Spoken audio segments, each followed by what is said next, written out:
Миссия один.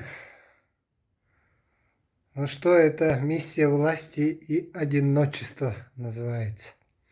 Потому что при этой миссии человек всегда хочет управлять.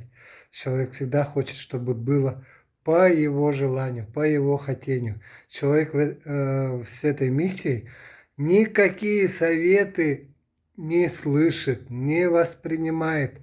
Он только дает указания и только будет говорить о своем решении, и чтобы другие люди восприняли только его решение, и только чтобы его слышали.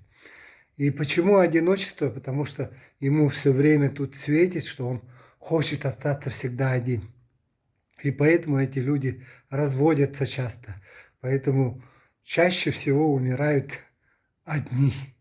И когда они остаются одни, им хорошо. И для них вот это вот существует. Но из-за покровительства, из-за высокого покровительства, они что делают? Они собирают людей вокруг себя.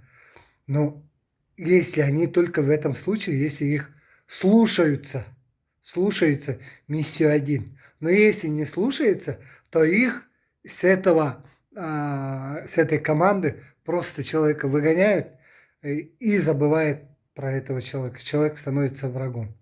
Вот так вот работает миссия один.